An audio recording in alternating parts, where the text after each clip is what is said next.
The Point, we interview N.M. Browne about her latest novel, Bad Water, and find out what on earth she thinks she's playing at. Okay, N.M. Browne, why did you write a dystopian fantasy in a pandemic? Well, I mean, it's a dystopia, but it's a very positive story. I mean, I wanted to write a story that was about all the bad stuff that happened. So the plagues, they've gone, loads of people were killed in fighting and all kinds of things you'd expect when society breaks down. But my story is really about what happens next. So I don't really see it as a dystopia. I see it as something which shows the power of young people to change the world. And I think that's a really good message.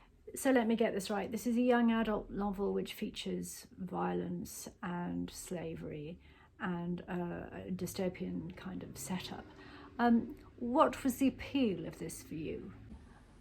Well, you know, it's got quite a lot of cool stuff in it. I mean, my main character, Olu, is a very brave, feisty, really small girl, but she knows how to wield power, how to persuade people, how to do the right thing. She's very brave and she sticks to her principles.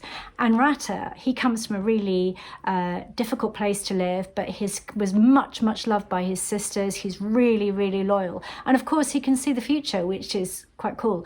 And then we've got Buzz, who came all the way across the sea with his father from another place. And he's been personally genetically engineered so that he can communicate with computers.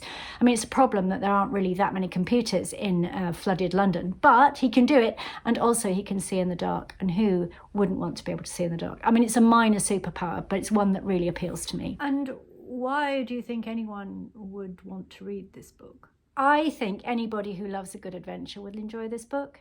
It's for boys and for girls because we've got plenty of action and we've got, it's just a really exciting story. Olu has to risk everything because her mother and her baby twins are sick.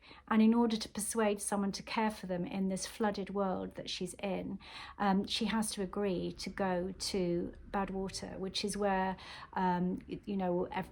it's completely flooded and there's these tall remnants of tower blocks covered in vegetation for vertical farms. There's all kind of livestock and things growing.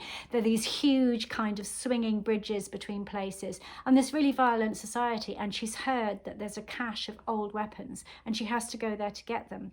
But the best way to do it is to trade people for weapons, and she won't do that because she's a person of principle. And somehow, with the help of Buzz and Rata, she manages to work it all out so that she ends up having a good trading partnership with the difficult people in the city.